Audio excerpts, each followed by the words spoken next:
अऊज़ुबिल्लाहिमिनश्शैतानिर्रजीम बिस्मिल्लाहिर्रहमानिर्रहीम। अस्सलाम वालेकुम स्टूडेंट्स, आज हम लोग अपना MTH 302 का लेक्चर नंबर 5 करेंगे। आज के लेक्चर में हम लोग बेसिक मैथमेटिक्स की मजीद जो एप्लीकेशंस है उसके बारे में पढ़ेंगे कि हम लोग परसेंटेजेस को कहाँ यूज़ कर सकते हैं, बिजनेस वगैरह की कैलकुलेशंस में डिवीजन को कहाँ हम लोग यूज़ कर सकते हैं, हम लोग कुछ माइनस करना हो या ऐड करना हो तो उसको हम लोग कहाँ कहाँ यूज़ कर सकते हैं। बहुत ही ज़्यादा आप लोगों का इजी सा चैप्टर है, आप लोगों ने परेशान नहीं होना। हर चीज़ ईच एंड एवरीथिंग मैं आपको इलाबोरेट करके बताऊंगी। आप एक काम करें कि आप अपने पास जो आपके मैंने आपको शुरू से ही कहा था कि आप अपने पास पेंसिल और एक पेज रख लें और जो जो चीज़ें मैं आप लोगों को बताऊंगी, जो इंपॉर्टेंट फार्मूलाज, तो आप लोग उनको नोट डाउन करते जाइएगा, ठीक है। तो आज का जो लेक्चर है इसमें भी आप लोग पहले तो अपने पास अपनी पेंसिल और जो कॉपी या पेज जो भी है वो अपने पास रख लें। जो फार्मूलाज वगैरह मैंने आप लोगों को नोट डाउन करवाने हुए वो मैं आप लोगों को करवा दूंगी, और जो MCQs के हवाले से जो थ्योरी अगर आप लोगों ने जो कुछ याद करनी है वो भी मैं आप लोगों को साथ साथ बताती जाऊंगी, ठीक है। आप लोगों ने परेशान नहीं होना, बहुत ही इजी सा है आप लोगों का MTH 302। बहुत सारे स्टूडेंट्स ऐसे बिला वजह परेशान हो रहे होते हैं, तो बहुत ईजी है आप लोगों का, ठीक है। हम लोग चलते हैं अपने आज के लेक्चर की तरफ। मजीद जो सब्जेक्ट्स से आप लोगों को शॉर्ट लेक्चर्स चाहिए तो वो भी हमारे चैनल पे अवेलेबल हैं। चैनल के होम पेज पे जाके प्ले लिस्ट के ऑप्शन में जाएं और वहां से आप लोग सारे के सारे लेक्चर्स को एक्सप्लोर कर सकते हैं। हम लोग चलते हैं अपनी वीडियो की तरफ। सबसे पहला जो हमारा आज का कंसेप्ट है वो है परसेंटेज चेंज के बारे में। देखिए, फॉर एग्जाम्पल अगर आपका कद 2013 में फॉर एग्जाम्पल 4 फुट था, ठीक है। अब आपका कद जो है ना वो बढ़ के 5 फुट 6 इंच हो गया। आप ये देखना चाह रहे हैं कि मेरे कद में कितने % इजाफा हुआ है, उसको हम लोग बोलेंगे परसेंटेज चेंज, ठीक है। कोई भी चीज जरूरी नहीं है बढ़ने, कोई चीज ग्रो करती है बढ़ती है तो ही आप लोग परसेंटेज चेंज फाइंड आउट करते हैं। कोई भी चीज वो चाहे वो बड़ी है या चाहे वो घट गई है, कम हो गई है, तो आप उसमें देखना चाह रहे हैं कि कितने % इसमें चेंज आया है, उसको हम लोग बोलते हैं परसेंटेज चेंज, ठीक है। अब हम लोग इसको कैसे कैलकुलेट करते हैं ये मैं आप लोगों को बता देती हूँ। पहले तो दो टर्म्स आप लोगों के लिए बहुत ही जरूरी है माइंड में रखना, एक फाइनल वैल्यू और इनिशियल वैल्यू। देखिए, आप जो पहले जो चीज ओरिजिनली कोई चीज जैसे होती है या थी वो है उसकी इनिशियल वैल्यू, वो उसकी इनिशियल शक्ल है। असल में जो चीज पहले थी शुरू में वो क्या होती है, वो एक उसकी इनिशियल वैल्यू होगी, साइज है, वेट है, जो भी है। लेकिन जब चीज कम हो गई या बढ़ गई तो उसके बाद घटने या बढ़ने के बाद जो उसका साइज, जो उसकी वैल्यू होगी वो उसकी कौन सी होगी, फाइनल वैल्यू होगी। समझ आ गई आप लोगों को? ये बात आप लोगों ने माइंड में रखनी है कि फाइनल वैल्यू हम किसको कहते हैं और इनिशियल वैल्यू हम किसको कहते हैं। अब हम लोग चलते हैं अपनी इस क्वेश्चन की तरफ कि मंडे को एक आदमी की सेल कितनी हुई, 1000 रुपीज हुई, अगले दिन 2500 हुई। अब देखें, मंडे को 1000 थी, इनिशियल यही है ना, इनिशियल वैल्यू कितनी है, 1000 है। अगले दिन अब बढ़ के 2500 पे चली गई, तो ट्यूसडे की यानी कि नेक्स्ट डे की सेल कितनी है, उसकी 2500 है, ठीक है। अब आप लोगों ने फाइंड आउट क्या करना है, परसेंटेज चेंज फाइंड आउट करना है। इसके लिए क्या होता है, सबसे पहले आप लोगों ने चेंज देखना है कि चेंज है कितना, ठीक है। यानी कि कोई चीज बड़ी है या घटी है तो कितनी बड़ी घटी है। यहाँ पे मैं एक्सेल पे चलती हूँ आप लोगों को, क्योंकि मैं कह रही हूँ शुरू से ही कि एक्सेल पे मैं आप लोगों को सारा कुछ करवाऊंगी। तो हम लोग चलते हैं एक्सेल की तरफ, ठीक है। यहाँ पे मैं लिख लेती हूँ मंडे सेल्स, ठीक है, और यहाँ पे मैं लिख लेती हूँ next day sales, next day sales, ठीक है। ये मैं यहाँ पे इसको बड़ा कर लेती हूँ ऐसे। अब मंडे सेल्स कितनी थी वो हमें कह रहे हैं कि 1000 है, और नेक्स्ट डे सेल्स कितनी है हमारे पास 2500 है। सही हो गया। हम लोगों ने क्या करना है, अब हम लोगों ने परसेंटेज चेंज फाइंड आउट करना है। सबसे पहले तो हम लोग इसका चेंज फाइंड आउट करेंगे। चेंज फाइंड आउट करने का फार्मूला होता है फाइनल माइनस इनिशियल वैल्यू, ठीक है। ये फार्मूला होता है चेंज फाइंड आउट करने का, ठीक है। तो यहाँ पे फाइनल माइनस इनिशियल क्या बनेगा, इक्वल साइन प्रेस करें, फाइनल वैल्यू ये है ना 2500 माइनस इनिशियल कितनी थी शुरू की 1000, एंटर प्रेस करेंगे तो आपके पास आ रहा है 1500। चेंज कितना है 1500 का। अब हम लोगों ने क्या करना था, इसकी हमने परसेंटेज फाइंड आउट करनी थी, ठीक है। परसेंटेज चेंज हम लोगों ने क्योंकि फाइंड आउट करना था। अब हम लोग यहाँ पे देखते हैं, मैं बल्कि ये परसेंटेज चेंज, ठीक है। परसेंटेज चेंज फाइंड आउट करने का फार्मूला ये होगा, इक्वल साइन प्रेस करें, चेंज, ठीक है। इसको आप लोगों ने डिवाइड कर देना है इनिशियल वैल्यू के साथ। ये अपने बात याद रखनी है।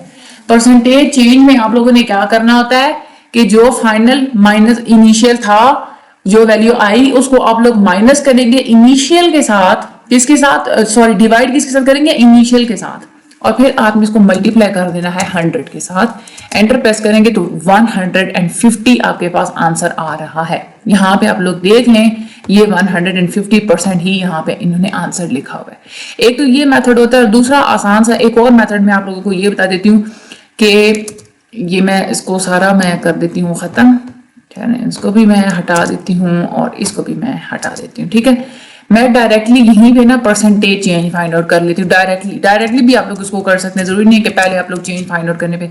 उसके डायरेक्टली करने के लिए क्या होगा, equal sign final minus initial. ठीक है, इसको आप लोगों ने कर लेना है ब्रैकेट में। ठीक है, फाइनल माइनस इनिशियल ब्रैकेट में कर लिया आप लोगों ने। फिर इसको आप लोगों ने क्या करना है, डिवाइडेड बाय दोबारा से इनिशियल। ठीक है, फिर आपने इसको कर देना है मल्टीप्लाई बाय 100। समझ जाएगी आप लोगों को। एंटर प्रेस करें, ये डायरेक्टली आपके पास 150 आ गया। फॉर्मूला आप अपने पास नोट डाउन कर लें, percentage change is equal to final value minus initial value divided by initial value multiply by 100। ठीक है, अब बहुत सारे बच्चे क्या करते हैं, कहते हैं हमारा तो जी सेम आंसर नहीं आ रहा। देखिए मैंने आप यहाँ पे ये फार्मूला कैसे लिखा है, यहाँ पे मैंने ब्रैकेट क्यों लगाई है, क्योंकि मैथ का ये रूल होता है, मैथ में हमेशा पहले जो चीज डिवाइड हो रही होती है ना वो सॉल्व होती है। ठीक है, तो अगर मैं यहाँ पे ब्रैकेट ना लगाऊं तो सबसे पहले तो ये जो है ना B1 और ये वाला B1 ये आपस में डिवाइड हो जाएंगे। इसलिए हमने क्या करना, सबसे पहले हम लोगों ने माइनस को कैलकुलेट करना था, इसलिए हम लोगों ने इसको ब्रैकेट में कर दिया।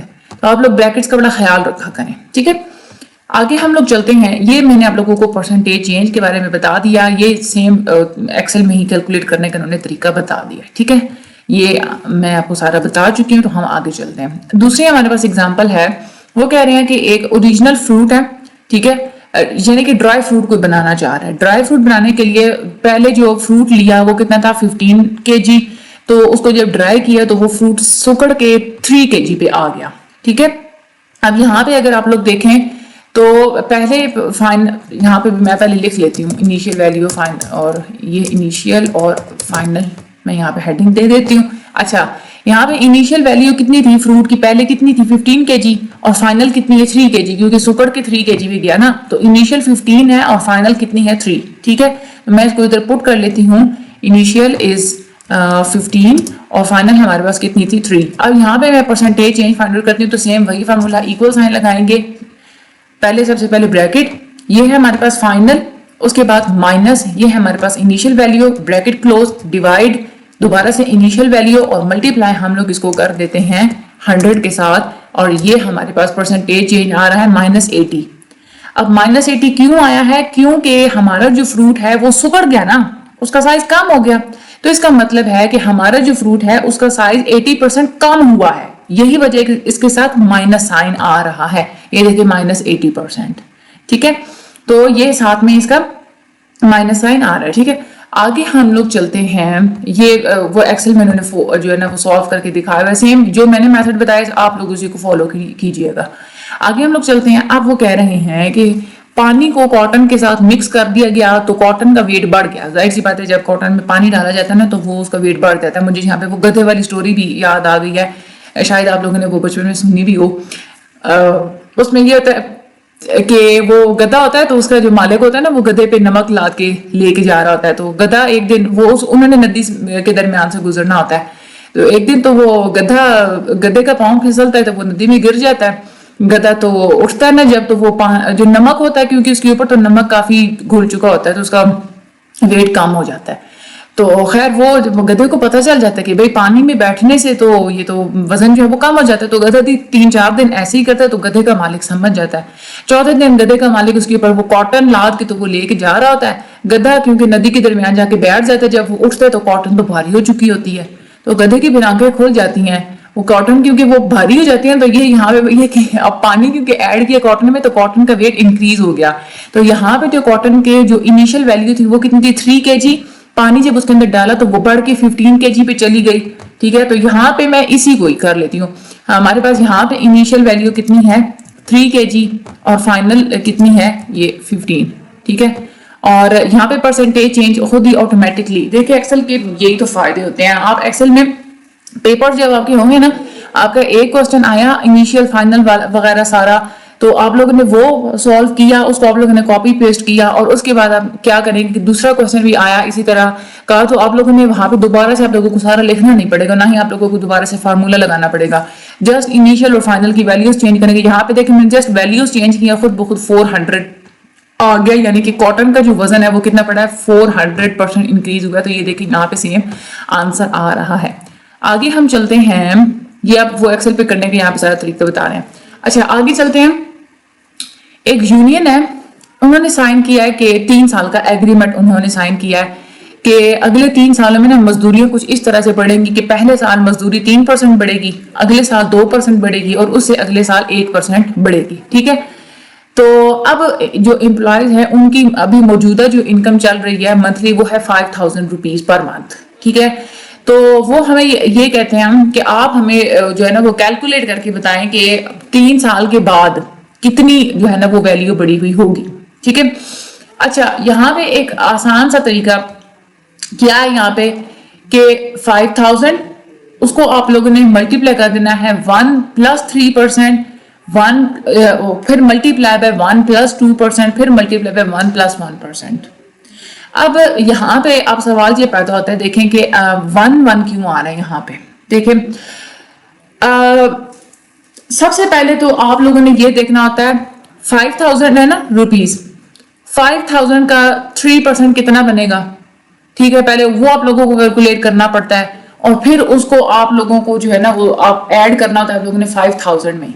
तो अगर आप लोग यहाँ से सिर्फ एक ब्रैकेट की एग्जांपल लें, तो इस ब्रैकेट को अगर आप लोग ओपन करें तो किस तरह से ओपन होगी, 5001 के साथ जाके अंदर मल्टीप्लाई हो जाएगा, यानी कि 5000 प्लस फिर यही 5000 3% के साथ भी मल्टीप्लाई होगा, यानी कि 5000 प्लस 3% मल्टीप्लाई बाय 5000। ऐसा ही होता है ना। तो आप लोगों की आसानी के लिए ये फार्मूला यहाँ पे मौजूद है, 5000 इंटू 1 + 3% इंटू 1 + 2% इंटू 1 + 1%, ताकि बार बार वो ना आप लोगों को करना पड़े। वैसे तो यहाँ पे अच्छा यहाँ पे राउंड फंक्शन लगा, मैं आप लोगों को ये करके दिखा देती हूँ। राउंड फंक्शन क्यों लगाते हैं मैंने आप लोगों को पिछले लेक्चर्स में भी बताया था। राउंड फंक्शन अगर आप लोग ना भी लगाए ना, सिंपली आप लोग किसी चीज को कैलकुलेट करना चाहते हो आप लोग वो भी कैलकुलेट कर सकते हैं।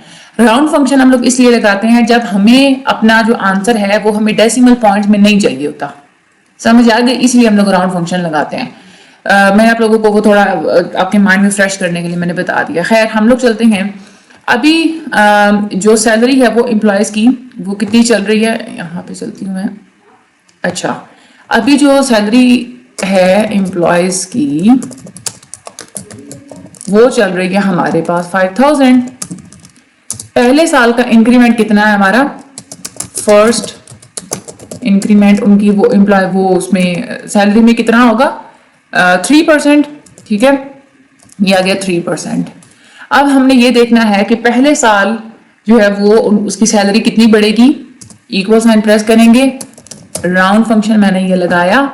ठीक है, हमारे पास फार्मूला क्या था, 5000 ब्रैकेट 1 प्लस ये है प्लस 3% ब्रैकेट क्लोज, आगे कॉमा लगा के नंबर डिजिट्स, यानी कि मैं यहाँ पे 0 लिख देती हूँ, यानी कि मुझे डेसिमल पॉइंट्स के बाद कोई नंबर नहीं चाहिए, इसलिए मैं यहाँ पे 0 लिख देती हूँ। ठीक है, मैं ब्रैकेट क्लोज कर देती हूँ, एंटर प्रेस करती हूँ।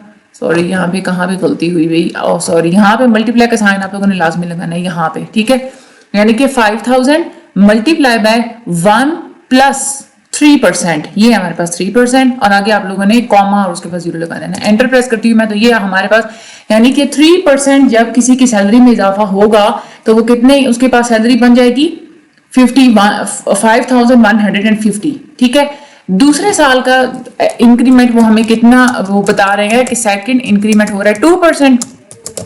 सेकंड इंक्रीमेंट हो रहा है कितना 2%। अब हम लोगों ने इसको कैलकुलेट करना है। अब आप लोगों ने यहाँ पे जो वैल्यू लेनी है वो आप लोगों ने 5000 नहीं लेनी, आपने ये वाली लेनी है वैल्यू, जो न्यू वैल्यू है। ठीक है, क्योंकि एक दफा तो पहले साल बढ़ के जो सैलरी है वो इतनी हुई, तो दूसरा साल जो सैलरी बढ़नी है वो इसमें 2% डालना है उन्होंने, इसमें नहीं डालना। तो यहाँ पे अगेन वही चीज, राउंड फंक्शन लगाया। ठीक है, सबसे पहले नंबर यानी कि यहाँ पे पूरा फार्मूला लगाएंगे, यानी कि ये वाली वैल्यू पहले इसको आप लोग मल्टीप्लाई कर देते हैं किसके साथ, ब्रैकेट में 1 प्लस ये 2% ब्रैकेट क्लोज कॉमा 0 और मैं दोबारा से ब्रैकेट क्लोज करती हूँ एंटर। दूसरे साल जब इंक्रीमेंट होगा तो इतनी सैलरी बन जाएगी 5253। ठीक है। उसके बाद थर्ड जो है ना वो इंक्रीमेंट वो हमें बताते हैं, थर्ड इंक्रीमेंट हमें 1% का कहते हैं 1%। अगेन यहाँ पे मैं फिर से फॉर्मूला लगाऊंगी, यहाँ पे इक्वल साइन, ये राउंड फंक्शन लगा। ठीक है, ये हमारे पास पहली वैल्यू आई, उसके बाद इसको हमने मल्टीप्लाई कर दिया किसके साथ 1 प्लस 1% के साथ bracket close comma 0 bracket close enter press किया। ये टोटल वैल्यू 3 साल के बाद कितनी सैलरी बनेगी 5306। हम अपने हैंडआउट में से अब अपना आंसर चेक कर लेते हैं। ये पहले साल की इंक्रीमेंट उन्होंने कैलकुलेट की हुई है, दूसरी ये तीसरी इन्होंने आके जब कैलकुलेट की तो ये हमारे पास ये देखिए 5306। ये सेम वैसी ही कैलकुलेट हुई जैसे मैंने आप लोगों को कैलकुलेट करके बताई है। ठीक है, तो ये आप लोगों की भी बहुत ज्यादा आप लोगों का ये जो है ना वो आसान सा है। जस्ट आप लोगों ने क्या वो फॉर्मूला याद रखना है कि पहले जो टोटल सैलरी है वो उसको मल्टीप्लाई आप लोगों ने कर देना है 1 प्लस आगे जितनी परसेंटेज होगी उसके साथ। ठीक है, अच्छा अब हम लोग आगे चलते हैं। ये कह रहे हैं कि एक इन्वेस्टमेंट की गई है 4 साल के लिए और रेट्स ऑफ रिटर्न कितने हैं। पहले साल का जो रेट ऑफ रिटर्न है वो 4% है, दूसरे साल का 8% है, तीसरे साल का -10% है और चौथे साल का 9% है। ठीक है, यहाँ पर मेथड सेम वही लगेगा जो कि हम लोग ऊपर देख चुके हैं। जो पहले साल 3% का इजाफा हुआ, उसके बाद 8% इजाफा, से वही फार्मूला यहाँ पे लगेगा। तो जो मैंने पहले अपनी शीट बनाई हुई है मैं उसी में यही वैल्यूज पुट कर देती हूँ। यहाँ पे कितना है, ये 10,000 यहाँ पे आ जाए, मैं इसी के अंदर ना मैं चेंजिंग कर देती हूँ। ये जो मेरा 5000 लिखा हुआ है ना, इधर मैं लिख देती हूँ 10,000। ये 10,000 हो गया। अच्छा, पहला जो इंक्रीमेंट कितना है हमारे पास 4%, दूसरा 8% है। यहाँ पे मैं कर देती हूँ ये 4%, यहाँ पे मैं कर देती हूँ जी 8%। ठीक है, उसके बाद तीसरी इन्वेस्टमेंट में कितना है -10%। ठीक है, यहाँ पे मैं जाती हूँ, ये थी हमारी तीसरी, इधर मैं कर देती हूँ ये -10% है ना, ये -10%। ठीक है, ये अरे भाई चल भी, ये -10%। और क्योंकि हमारे पिछला जो क्वेश्चन था उसमें तो 3 जस्ट वैल्यू थे ना, इसमें हमारे पास 4 हैं रेट्स ऑफ रिटर्न, चौथी यहाँ पे 9% है तो मैं यहाँ पे चौथी भी यहाँ पे कैलकुलेट कर लेती हूँ। फोर्थ रेट्स ऑफ रिटर्न, यहाँ पे इंक्रीमेंट की जगह पे भी आप लोगों ने रिटर्न कर लेना। अच्छा, यहाँ पे इक्वल साइन प्रेस किया, राउंड फंक्शन मैंने लगाया, उसके बाद ये सॉरी ये नहीं होगा ये। ठीक है, ये उसके बाद हम लोगों ने किसको मल्टीप्लाई बाय 1 प्लस 9% है, क्योंकि हमारी मैंने यहाँ पे 9% बाय लिखा नहीं तो मैं डायरेक्टली 9% ही लिख लेती हूँ। आगे ये और आगे ये 0 ये लगा, मैं इसको एंटर प्रेस करती हूँ। ये मेरे पास बन रहा है 11,019। ठीक है, ये मैं यहाँ से हम लोग देख लेते हैं 4 years के बाद हमारा कितना बन रहा है 11,019, 11,0186 यहाँ पे कुछ बन रहा है कहीं पे कोई ना कोई। ये चले यहाँ पे मैं दोबारा से इसको ना investment 1 year increase 1 year value in year 2 increase value. अच्छा, यहाँ पे मैं इसको ना दोबारा यहाँ पे आप लोग इसकी वो वैसे पिछले क्वेश्चन में तो एम्प्लॉय सैलरी थी ना, यहाँ पे फर्स्ट ईयर वैल्यू ये लिख लें, फर्स्ट ईयर वैल्यू। वो आप लोगों को खुद भी अंदाजा है, यूनिवर्सिटी के स्टूडेंट्स हैं, आप लोगों को खुद ही पता चल जाएगा कि वहाँ पे आप लोगों ने लिखना क्या क्या है। ठीक है, अच्छा यहाँ पे मैं इसको फार्मूला को पहले मैं रेज करती हूँ, मैं यहाँ पे डायरेक्टली पहले 9% लिख लेती हूँ क्योंकि आप लोगों को कोई कंफ्यूजन हो रही होगी। 9% ये मैंने लिखा, अब मैं यहाँ पे इसको कैलकुलेट कर लेती हूँ। इक्वल साइन मैंने प्रेस किया, उसके बाद यहाँ पे मैंने लगाया राउंड फंक्शन। ठीक है, उसके बाद अब ये, ठीक है, और इसको मल्टीप्लाई करेंगे 1 प्लस ये 9% के साथ, ब्रैकेट क्लोज हो जाएगी, उसके बाद ये कॉमा और 0 लगाऊंगी और ये हमारे पास एंटर, ये हमारे पास आंसर आ रहा है। अच्छा, यहाँ पे सॉरी, मैंने यहाँ पे 10,000 वैल्यू ली है, इन्होंने 1 लाख ली हुई है।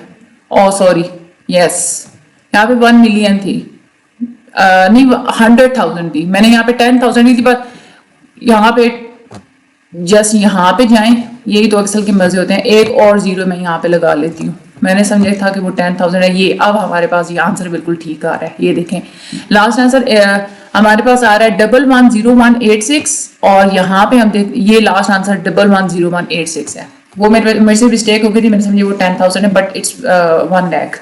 अच्छा, ये सेम वही चीज है जब आप लोगों को वो इस तरह से बताते हैं ना कि एक दफा इन्वेस्टमेंट हो गई तो पहले साल रिटर्न ऑन इन्वेस्टमेंट ये, फिर दूसरे साल की ये है, तीसरे साल की ये, तो आप हमें कैलकुलेट करके बताएं। आपने सिंपली क्या करना है, वही आप लोगों ने राउंड वाला फार्मूला लगाते जाना है। जस्ट आप लोगों ने ये फार्मूला याद रखना है, और वो बस वही स्टेप बाय स्टेप आप लोगों ने उसको कैलकुलेट करते जाना है। और ये सेम वही चीज है कि जब एक आप लोगों ने 1 साल का इंक्रीमेंट आप लोग जब करेंगे कैलकुलेट, जो आपके पास आंसर आएगा उस आंसर के साथ आप लोगों ने अगले साल की परसेंटेज डाल के और इंक्रीमेंट आप लोगों ने फाइंड आउट करना होता है। ठीक है, तो ये आप लोगों के पास टोटली सारा मैंने आप लोगों को बता दिया। इसमें कोई भी मुश्किल चीज नहीं है, बहुत ज्यादा इजी है। अब इंशाल्लाह हमारा जो अगला लेक्चर होगा, लेक्चर नंबर 6, वो भी बहुत ज्यादा इंपॉर्टेंट है। ये वाला जो आपका लेक्चर है ना, ये बहुत इंपॉर्टेंट है। वैसे सीरीज डिस्काउंट वो होता है कि पहले ये वाले डिस्काउंट दिया गया, फिर दूसरी दफा ये डिस्काउंट दिया गया, फिर तीसरी दफा ये डिस्काउंट दिया गया। उसके लिए भी ये सेम यही फार्मूला होता है। चाहे तो आप लोग उसको इस तरह से स्टेप बाय स्टेप सॉल्व करें, चाहे आप लोग इस तरह से सॉल्व करें कि जो आपकी शुरू की वैल्यू है, फॉर एग्जांपल यहाँ पे 1 लाख थी, तो 1 लाख और मल्टीप्लाई बाय, आगे ब्रैकेट में लिखें 1 + 4%, ब्रैकेट क्लोज, फिर ब्रैकेट में 1 + 8%, फिर मल्टीप्लाई बाय, फिर ब्रैकेट में 1 - 10%। ठीक है, फिर उसके बाद अगली ब्रैकेट में 1 + 9%। तो आप लोग इस तरह से इकट्ठा भी फॉर्मूला लिख सकते हैं, और आप लोग इसको स्टेप बाय स्टेप भी कर सकते हैं। वॉट एवर यू वांट, बहुत ज्यादा इजी है। एक्सेल में भी आप लोग राउंड वाला फंक्शन लगा करते हैं, तो आप लोगों को वो फुल मार्क्स देते हैं। इंस्ट्रक्टर कभी भी आपके मार्क्स को काटते नहीं। इंशाल्लाह अगले लेक्चर नंबर 6 में मुलाकात होगी। तब तक आप लोग इसकी जरूर प्रैक्टिस कीजिएगा। मुझे अपनी दुआ में याद रखिएगा। अल्लाह ताला आप सब लोगों की मदद फरमाए। अल्लाह ताला आप सब लोगों की हामी नासिर हो। Thank you so much.